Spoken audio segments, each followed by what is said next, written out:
Thanks for tuning in. Ham Talk Live will be on the air shortly. Please stand by.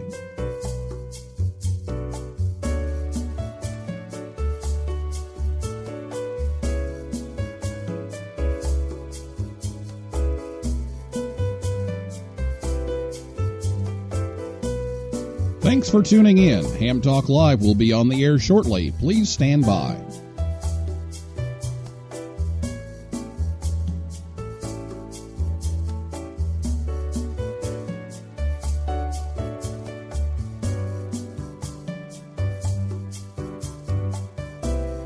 Thanks for tuning in. Ham Talk Live will be on the air shortly. Please stand by. This episode of Ham Talk Live is brought to you by Tower Electronics. For cables, connectors, and more, call 920-435-2973 or visit pl-259.com. And by the Ham Station. Get your new radio or antenna by calling 800-729-4373 or go to hamstation.com. It's Ham Radio.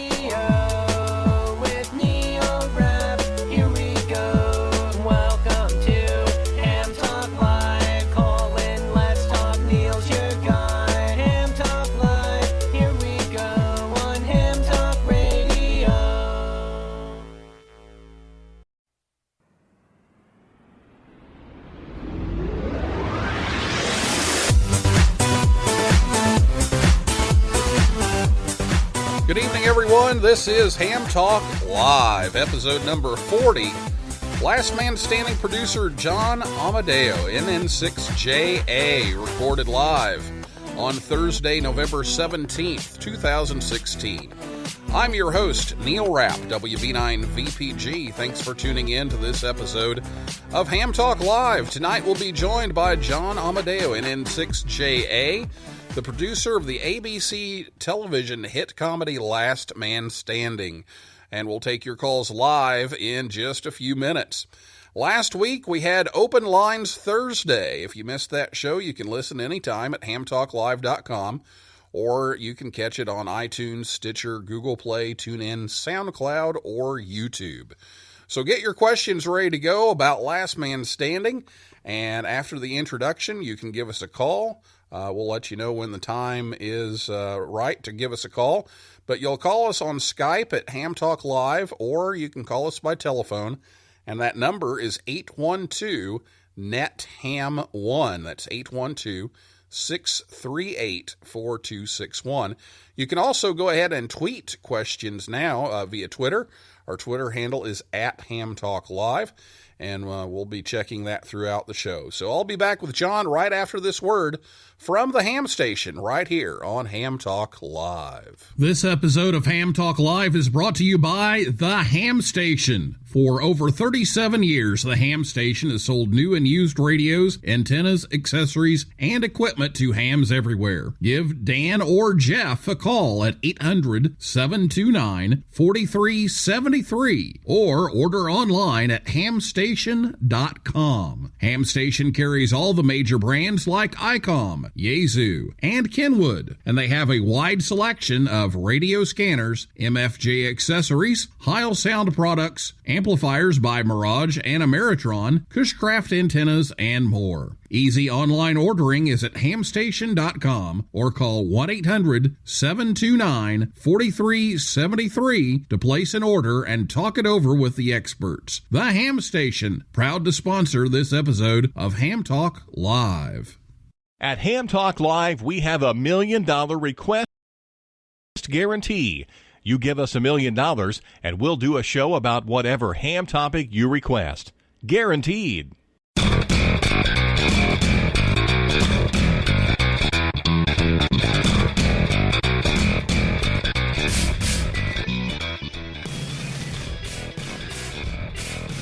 Welcome back to Ham Talk Live. The Ham Station has you covered for both new and used equipment. Give Dan or Jeff a call at 800-729-4373 or go to hamstation.com and tell them you heard it on Ham Talk Live. Ham Talk Live is on the air every Thursday night at 9 p.m. Eastern Time right here on hamtalklive.com, and if you miss the show, you can listen on the archive. That's on the website at HamTalkLive.com, or you can download it from most of those podcasting websites. Originally from Long Island, John started in amateur radio as a Tech Plus in the early 1970s, quickly upgrading to general class. He moved to Los Angeles in the early 1980s, where he ultimately upgraded to Extra and changed his call to NN6JA. John has worked in the entertainment industry as an editor, director, and producer for the past 30 years. He's produced familiar shows like Titus, Arrested Development, Samantha Who, and Sports Night. And he's currently producing Last Man Standing, starring Tim Allen, which is now in its 6th season on ABC and is nationally syndicated. On the show, Tim Allen's character, Mike Baxter, is a ham radio operator, and all the radio equipment you see on the set is real and working, and over the show's 6 seasons, a number of the staff and crew have become licensed and often use the show radios to get on the air. So, John, thank you so much for taking time out to come on Ham Talk Live. Well, hi, Neil. Thank you for having me on Ham Talk Live. It's nice to be on a show that I actually listen to and enjoy. Well, thank you so much for tuning in and for joining us. So tell us a little bit about how Tim Allen's character, Mike Baxter, came to be a ham radio operator in the show. Well, thanks for asking. You know, that came about really organically in that the first time I met with Mr. Allen, and we talked about his character, Mike Baxter, and then he wanted him to be a man's man, you know, a hunting, camping, fishing, backpacking kind of a guy. And, of course, these days, when you do any kind of an activity, even outdoor activities, there's some amount of technology that comes along with it. Tim himself is a big believer in technology, and he loves radios, and he loves cell phones and computers and stuff. And he surprised me by saying, Mike Baxter is a bit of a survivalist, and he would have radio equipment. And, of course, I went like, radio equipment? What do you mean by that, Tim? And he said, you know, ham radio. And I said, well, as it turns out, I've been a ham for a really long time, and if you want Mike Baxter to be a ham radio operator, I can totally hook you up and make a ham radio theme for the show. So we did that. And as you said, we didn't just do it as a prop for the show. We made it real. So I think, you know, we can talk more about that, but that's sort of an aspect of this show that I believe is the first time anyone's ever done real ham radio on a TV show. Yeah, now we were talking a little bit before the show about there's been ham radio done in some different shows, but it's never quite real. That's true. And I think for me, and I've seen all those shows, everything from Frequency to how many shows? The Munsters had ham radio. The new CW show Frequency. It goes on. And almost always ham radio is shown, first of all, inaccurately. It's usually an old CB radio or a big box labeled ham radio with some blinking lights on it or something like that. Or it's viewed negatively. That is to say, you know, hams are guys sitting in their basement talking to each other on these old vintage radios. So if we were going to do ham radio on our show, I wanted it to be accurate, and I wanted it to be as positive a portrayal as possible. And I especially wanted the equipment to be really cool and modern and especially digital. And that's kind of what we've accomplished, I think, so far. So as a result of doing all this, Tim Allen got his ham license. So how often does he get on the air, and any secrets about where to find him on the air every once in a while? Well, you know, he does. He's of course, on the show, we have a ton of ham gear. And if anyone that watches the show, you pretty much see it every week. And personally, Tim, I know that he asks me a lot of questions, so I know when he's more or less on. Of course, I'm not going to divulge the secrets of when and where he might be because, my goodness, you can imagine he'd get the pileup of a lifetime, and it would probably scare him away from ham radio. But because it was Tim that wanted ham radio on the show, because I think he saw it as a good way to stay in touch with his family as he moves around the country. And, of course, he's right. And the first piece of gear that we got for him was an ICOM D-Star radio, because, as you move around the country on HF, you may or may not be able to make a contact. But for the most part with D-Star, you can go anywhere and at least get back to your home base, either through the radio and a repeater or through a DVAP or dongle or whatever. And I can tell that he does use the radio by the conversations we have. Although I have to say, Tim works hard and long hours. So when he's with us on the show, I can sort of tell what he's doing. But when he goes home, that's his personal life. So what he does on the weekends or at nights, I certainly don't monitor his activities. And that's, of course, when he would be playing with radios just like all of us do. And it's hard for me to report about that because I'm certainly not spying on Mr. Allen. Yeah. So, one of the reasons we created, we could talk about later, we created the club, the Last Man Standing Amateur Radio Club, and got the call sign KA6LMS, was to allow our licensed operators that didn't have general class or above privileges and or Tim the ability to go on the air using the club call. So that helps a little bit with anonymity if you want to go on the air and not be mobbed under your original call sign. So that might be some secret information. I don't know. Well, you've been able to use that rig quite a bit. You guys have been able to get on every week with some of the crew and some of the cast, maybe. Tell us the best way to find you on the air from the set of Last Man Standing, and tell us a little bit about the setup. Of course, we see the rig and everything, but what's the antenna setup? Well, I've gone through many, many antennas. Currently, I've got 2 inverted Vs on the roof of the stage. So now, the quick backstory. We are a 20th Century Fox television show, and we air on ABC, and we produce the show at CBS in Studio City, California. So we're in stage 9, which is the Seinfeld stage, so it's a really good karma stage. We have a lot of luck there.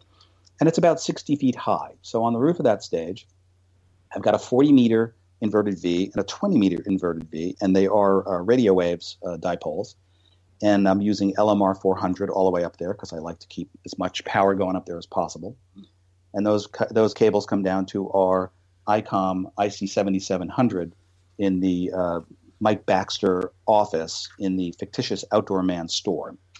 And that's the basics of it. I can't run any power because I am about 1,000 feet away from the West Coast Broadcast Center for CBS.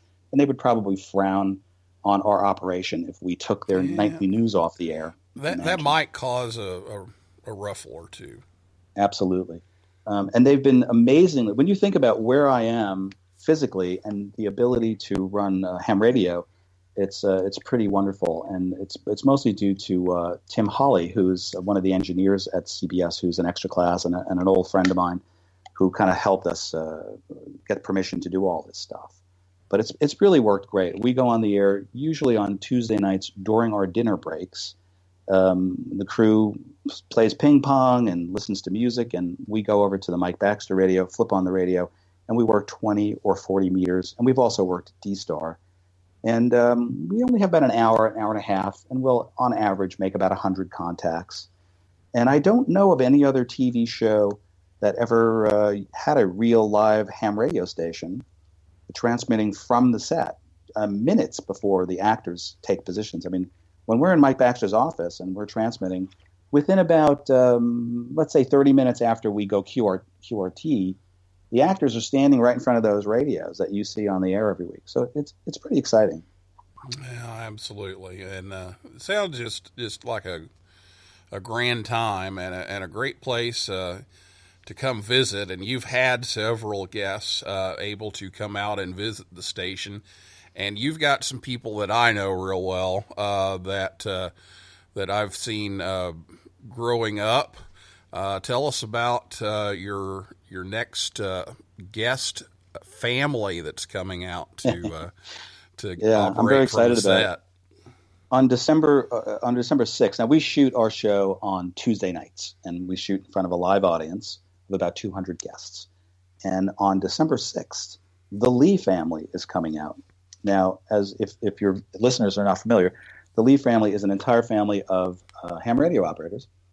starting from mom and dad all the way down to, I believe, 8 years old. Is it Hannah or Faith? Faith. That's she's the youngest extra in the country, and we're going to carve out some time to put the family on the radio, and I'm hoping we'll get our biggest pileup ever on that night. So the way to track with whatever we're doing on the air is to go to our KA0XTT Facebook page, and I will always post information about our operations on that Facebook page. We generally don't know whether we'll be on 40 or 20 until we kind of get a sense of the propagation for that night. Then we'll fish around for a clear frequency, and once we find one, I post it on the Facebook page, and then oftentimes we'll spot ourselves on one of the spotting networks. Always have a big pilot, and it's just a lot of fun for us. In fact, we had operations last Tuesday. One of our club members, Rob, who's AA6RA, and he was one of the VE for the Tim Allen test. So he's a friend of the show and a great ham. And we had tough propagation last week, but he pulled out about 60 or 70 people. So my hat's off to Rob. Yeah, I saw the video from that, and yeah, he was having to fight. Mm-hmm. Yeah, and it was worth it. We had some great. The trick is, it's easy to just go with the biggest signals, but he really worked at it, and he pulled out some real noisy signals, and that's really what you're supposed to do, I think. So we really enjoy it, and oftentimes we record it so other people can enjoy hearing themselves on the radio and seeing themselves coming into the Mike Baxter radios on the set. Now, I know James is going to love that trip, too, because he does a lot of film work, too. So so that'll be, I mean, really cool. Ham radio is not our primary thing, as I'm sure you know. We are a family comedy. We're a multi-camera sitcom, so we shoot 4-camera, high-definition television. It's basically like a play, like a stage play, shot in front of a live audience. So it's a real fun place to be. I mean, it's especially if you can snake your way down onto the stage. And the hams have a little bit of an edge because oftentimes if you're coming to the show and you let me know ahead of time, and my email address is easy to find, and I will oftentimes bring hams down on the stage and let them take a picture with the gear and all that stuff. So we've had just so much fun with this whole concept of having ham radio on the show that I don't know. Hopefully keep going for a few more years. Yeah, you've got 6 in, and on a show that's pretty good, and you're still going strong. So hopefully that will continue. Well, it's time to pay some of the bills, but I'll be back, and we will start taking your calls right after this message from Tower Electronics right here on Ham Talk Live. This episode of Ham Talk Live is brought to you in part by Tower Electronics. Tower Electronics has been the ham's dime store since 1978. When you need connectors, mobile and handheld antennas, cables, or adapters, visit Scott or Jill at a hamfest near you. Or you can order online at pl-259.com or call 920-435-2973. Stock up on those supplies like PL259 and N connectors, SMA adapters, audio cables, soldering supplies, mobile antennas, and ham sticks. Their silver-plated N connectors are even used on the International Space Station. Tower Electronics carries MFJ, Comet, Daiwa, OPEC, Workman, and Ham Pro products. And don't miss their 0% off sale going on now. Tower Electronics, online at pl-259.com, proud to sponsor this episode of Ham Talk Live.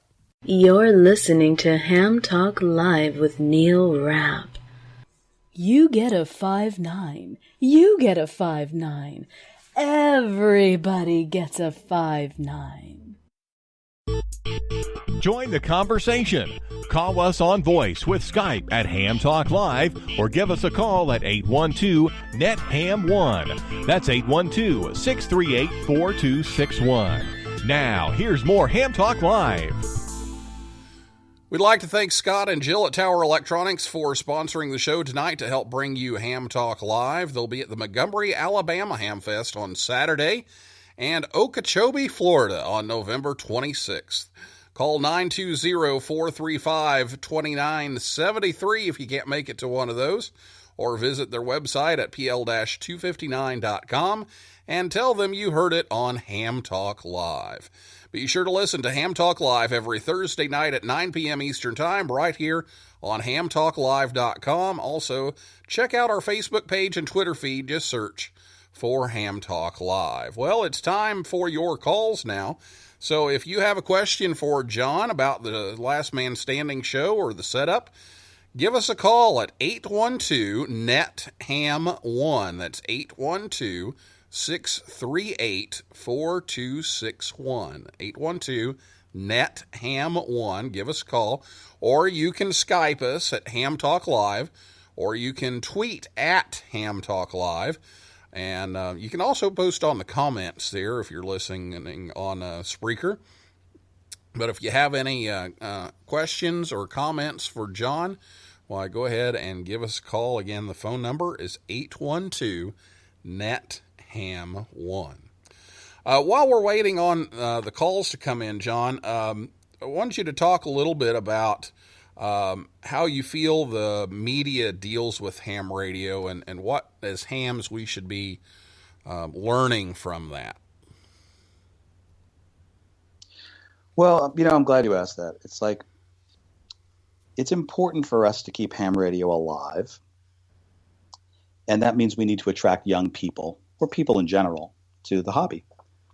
But, for the most part, the media has not been kind to us. They do tend to see us as old people sitting in basements talking on radios. And of course, there's so much more to ham radio than that. I'd like to see a little bit less coverage of emergency operations only, and maybe a little bit more coverage of how much fun ham radio is and how much one can learn from it. I know for me, I just delighted in everything I could learn about electronics and radio propagation from playing with ham radios. And a little bit less about emergencies. But, on field day, you get a lot of coverage on local news, and all they talk about is how hams are preparing for the ultimate disaster. And although we certainly are capable of handling disasters and certainly do participate in that, what I think they're missing is just how much fun it is and how much one can learn from it. I would agree that, there needs to be some balance there of those kinds of things, and hopefully we can work on that and make it a little more balanced. There's so many different aspects of ham radio, and it's like, somebody asks you, well, just what is ham radio? And it's kind of hard because there's so many different modes and so many different things that you can do with it that it's hard to sum it all up. Yeah, it's almost an obstacle, I have to tell you, because we've now licensed something in the neighborhood of 30 some odd people on the show. And they'll pass their test. And then the VEs are so exuberant about ham radio, and they start filling them with, and you can, repeaters and satellites and, all, and like you see their eyes start to glaze over, like, oh my God. It's like, it's too much information, because ham radio is a massive hobby. There are so many little subdivisions of things you can do that you don't want to scare someone away. And I've heard the term people use, the elevator speech, which is to say the very short, concise explanation of what ham radio is. And we all need to have that in our back pocket. Because honestly, on the show, the one thing I could hope for would be that someone might see all that equipment on my show and ask their neighbor who has a ham radio antenna, hey, what is that stuff? And what is ham radio? And how does that work? And then hopefully that person, that one of my viewers could say, in a very simple and concise way, here's what ham radio is and what it could do for you, in a way that might entice somebody to check it out a little bit more. Very good. 812-NET-HAM1 is the phone number. Give us a call. 812-638-4261, or you can tweet us at HamTalkLive if you're mic shy, or you can also Skype us at HamTalkLive. So give us a call with any questions or comments about Last Man Standing and John's role in that with both the ham station and producing the show. Now you've had several guests. We talked about the Leah family coming soon. What are some of the other guests that you've had, and any others coming up soon that we should take note of? Well, over the years, I've had some wonderful people. Gordon West came to our show very early on and did an entire episode of Ham Nation live from the set, which was real fun for us. And Bob Heil came by, and they both got to meet Tim Allen, and that was a fun night. And then, of course, I've had Katie Allen, and Katie Allen came down to the show with Dwayne, her husband, and also at that same time, Chip Margelli and Janet Margelli came down, and all of them worked the station and got their own huge pileup, but of course none bigger than Katie's, because Katie was, she's a fairly known commodity as a ham radio celebrity, and also coming from the stage was a good way to go. I've had Michael Corey, who's I believe the emergency manager coordinator for the ARRL, came and worked CW. In fact, there's a QSL card on my QSL wall of fame from Japan, from a contact that Mike made. We regularly have guest operators. I will say that it's a little hard for the crew. The crew loves the radio stuff and wants to play with it.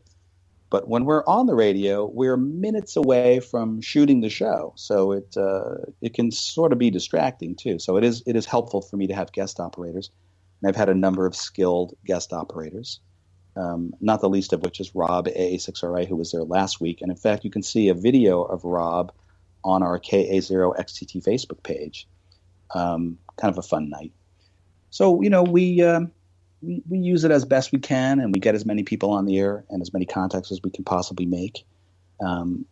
Unfortunately, we can only do it during our dinner break, so it's only an hour to an hour and a half. And we are, as are all hams, we're at the mercy of the propagation of each individual night. So we do the best we can.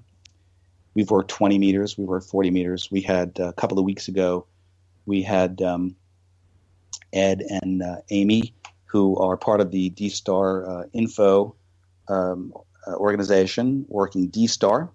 And I wanted to do that so that, there are technicians that cannot contact on 20 or 40.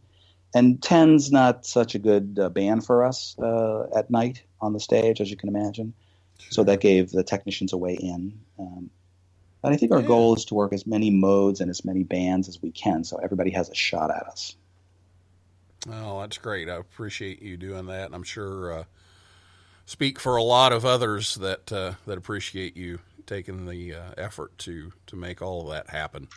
And so if you have a question, give us a call at 812-NET-HAM1. That's 812-638-4261. Give us a call. We've still got a little time left here in the show, so give us a call and chime in here on Last Man Standing. 812-NET-HAM1. So how many of the crew and the cast have ended up becoming hams as a result of all this? Well, I don't actually have an exact number. I think we're in the middle 30s of licensed ham members. And, of course, what happens on a TV show is from season to season, people come and go. So people that I might have licensed in the first season might have left in the third, and then some new people took tests. So, overall, probably 30, 35. On the show currently, probably in the 20s. I have a couple of people that are studying right now, probably 3 people that are studying right now that will test in the next few weeks. Generally, when a crew member takes and passes a test, we give them a free handheld radio and some other incentives to do it. But I think it started for me when I realized many of my young crew members, the TV show is, they say about war, it's like hours of nothing followed by moments of terror. And a TV show is like that, where we have a pretty much, our days tend to be 10-hour days. and you sit around a lot, and then suddenly you're like involved in the production, which is very intense. So it occurred to me that rather than having my production assistants and writer's assistants sitting around Facebooking and texting each other, they could learn something. So I proposed in season 1 that if the kids wanted to pick up the question pool and start reading and talking about the questions, that we would do it and provide them with a radio if they passed the test. And we had quite a lot of takers. And it's funny to hear them going from downloading music illegally one day to talking about SWR the next. I thought that was just so much fun. The first time I heard somebody talking about wavelength versus frequency outside my office, I'm like, wow, we may be onto something here. Ah, there you go. Right? Yeah, and then and it's not. I would think that people think like, well, we've made a whole lot of technicians, but that's not true either, because we've got a number of people that have since upgraded to both general and extra. And I'll tell you that our video engineer, Doug, he's an extra class. And one of my favorite success stories is our mixer, Laura. Now, Laura came to us with no idea about ham radio. And most people on the show had no idea what ham radio was. And Laura got excited about it. She studied, passed the technician with us, passed the general the next year, and passed the extra the third year. And she's now K6 MIX, which is a perfect call sign if you're a sound mixer. Oh, yeah. That's beautiful. And she's really enjoying it. She got on the air last season, and first time ever on HF, created a big pileup and worked it pretty flawlessly when you consider, you know what a pileup is like, and my goodness, when we get a pileup, it could be 1,000 people calling your name. So she did great, and it was a real fun thing to watch. But of course, when we turn the radio off, we've got to go shoot a show. So it's we have to be careful about how much stress we put the crew through before the show. Sure. Usually, while we're operating, if anyone's ever watched any of the videos I've posted on the KA6LMS Facebook page, you can hear the noise level slowly growing. And while we're operating, at a certain point, it becomes impossible to operate because the audience loads into the audience, to the bleachers. The warm-up, we have a warm-up comedian who entertains them while we're waiting for the show to start. And there's a DJ playing music. So you're the operator trying to bust pileups, and at the same time you're listening to loud music coming from the DJ and jokes coming from the warm-up guy. And also the crew's playing ping pong in the background. And, it's just that, moments before the show starts, before we all sort of take our places. So it's a challenging place to work for radio, but it's sort of, I think it adds to the fun and the immediacy of being on the radio moments before the show starts. That reminds me of some of the CW training videos that Gordon West made, because he would be going along, and then all of a sudden the vacuum cleaner starts up, and you got to copy code over the vacuum cleaner, and so it is distracting. It's tough to be able to focus on that while you've got all the music blaring and everything. So that absolutely, it's like real world training. I did a few weeks ago. I tried something I think is fun, and that is because people always, people are very disappointed when you have to pull the plug, and there's a point where you just really need to get off the stage because we need to make that set, ready to go for the actors. So I had a camera pointed at the audience in real time, and I posted it as a little tile in the bottom of the image. So you could see the operator working on the main part of the screen, and in the bottom corner you can see the audience slowly loading in, and you can hear the noise level increase. And I thought it was really kind of cool because you can kind of see why, they have to get off the air now, because now there's 200 people talking and clapping and yelling and screaming, and the music is playing. So it at least gave our ham fans a sense of what's really happening while we're on the radio.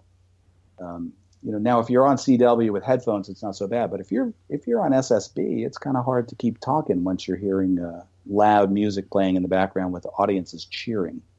Yeah, that would be a bit of a distraction. So it sounds like a lot of fun and a great thing that it's all come together. And so I'm so glad you stopped in here and gave us a chance to get a little insight on how the whole production works and how you're able to get the rig going and get the station operated. So give us a call. We're going to run out of time here shortly, but give us a call if you have any comments about the show or questions about the show or anything for John. Give us a call at 812-NET-HAM1. That's 812-638-4261. We have just a few minutes remaining, so I want to give everybody a chance to call in and say hello or ask anything about the operation there. Now here's something I need to do, because I worked you guys a couple of weeks ago with some students of mine at school. What do you do with QSLs? What's your QSL? Well, we policy, are absolutely. Well, we're KA6LMS for Last Man Standing, and what we ask is that you simply send us. We like to have your QSL card if you have one, and if you don't, it's not essential. Maybe just a note on a piece of paper and a self-addressed stamped envelope to the address on our QRZ. So our QRZ page is good for KA6LMS, and we will respond with a special KA6LMS QSL card that we had made, and it's a very cool card. I mean, we have a number of QSL cards that we've created over the time. Again, we've been on for 6 years now, so certainly the first one was Mike Baxter's card, KA0XTT, which is a fictitious call sign, although it sounds pretty real. And we've been giving those cards away for years. We've given probably 8,000 KA0XTT cards away. And then the next one we had created was Mike's daughter, Mandy, the middle daughter, Mandy, who is seen on our episode 217 on the radio. And she became KF0XIE, which if you kind of write that on a piece of paper spells Foxy, because she is Foxy. And we had a special QSL card made for her. And we've given many thousands of those away. And then we decided at a certain point, let's have a club. So we created the Last Man Standing Amateur Radio Club and got KA6LMS, which I like that call sign quite a lot. And we don't really ID as Last Man Standing because, there are some rules and regulations, as you imagine, with the FCC. We're not specifically promoting the show. We can't really talk too much about, if you call me on the radio, I'm not going to tell you to tune in on Friday nights at 8 o'clock on ABC, because that would be wrong. Right. But we can do that on the internet. Well, we can certainly do that here. And I always say that most important thing that any ham can do for ham radio really is to watch Last Man Standing on Friday nights on ABC. But we would never do that on the air. But so we're a little vague about that.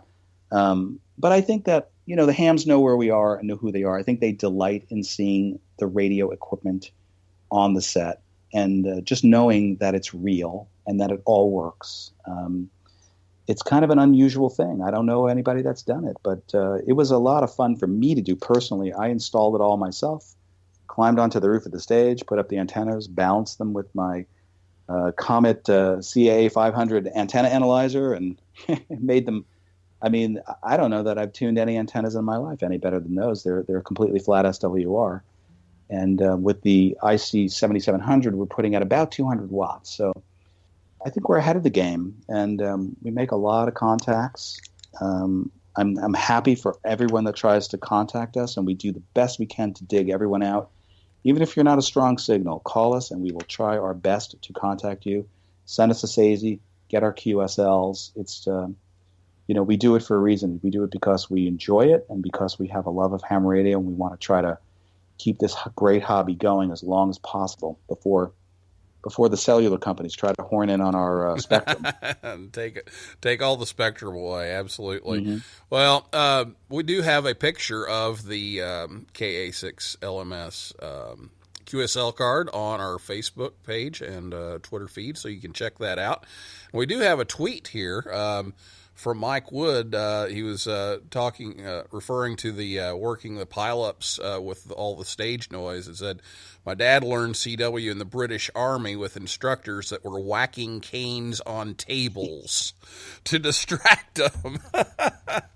So yeah, it's reality. You got to deal with all that noise around, and so it's true. And it's like that. You know, there's a point where I'm usually on the stage with whoever's operating, and you know, we feel bad about having to pull a plug at some point, but we just look at each other and go, okay, well, at this point the crowd is cheering, and the warm-up guy is telling jokes, and all this stuff is happening. Oh, I'm going to have to kill that. How do I do that? Just like this. Like this, as a matter of fact. Speaking of, take the battery out of a phone and it happen, stops yeah. ringing. And it's exactly like whacking a cane on a table, because, as I say, I've had comments from people. It's like, I love your show, but I hate your fake laugh track. And to them, I challenge them and say, come to our show and become a part of our quote-unquote fake laugh track, because the laugh track is 200 people that love the show and love Tim Allen, and they laugh their heads off and applaud, and that's great for the show, but of course it's bad for ham radio operation because it's pretty distracting. Well, it sounds like a lot of fun. You may have to fight through that a little bit, but absolutely. But it sounds like a lot of fun. Yeah, always a challenge, and that's a lot of what a ham radio is all about, is trying to figure out how to work the place you want to work with the conditions that you're dealt on a given day. And of course, we know conditions these next few years are not going to be great, so you got to accept the challenge and fight your way through it. I agree, and I think what we're going to try to do is use all of the modes and all of the bands that we can to try to extend that. So we have not at this point done anything like any of the digital voice formats, but I'd like to try to do that, and we probably at some point we'll do some RIDI, we'll do some some of the digital text formats, and everything we can do. And I just want to try to include everybody. We've done a number of CW sessions already. But beyond that, I want to do whatever I can to get more people to contact us who want. I know the technicians have a tough time because 10 meters would not really be that fruitful for us at 4 o'clock at night, especially this time as we approach solar minimums. So that's why we did a D-Star night, and I think we'll do other digital voice formats as time goes on, and other text-like formats. So we're going to try to cover all the bases and include as many people as we can. That's wonderful, John. Thank you. And speaking of running out of time, we've run out of time. So thank you so much for coming on, and we'll be listening for you. My pleasure. All right. Well, that is a wrap for this week's edition of Ham Talk Live. I'd like to thank my guest, John Amodeo, NN6JA, and everyone out there in cyberspace for listening, and our tweeter tonight, and invite you all back in 2 weeks. We are going to take next week off for Thanksgiving, so give thanks next week, and then we'll be back the following Thursday. And our guest that following Thursday at 9 p.m. Eastern Time will be Harold Kramer, WJ1B. He's going to be here to talk about his key collection and his experiences as the former COO at the American Radio Relay League. For a list of all of our upcoming guests, visit HamTalkLive.com. So for now, this is Neil Rapp, WB9VPG, saying 7375, and may the good DX be yours.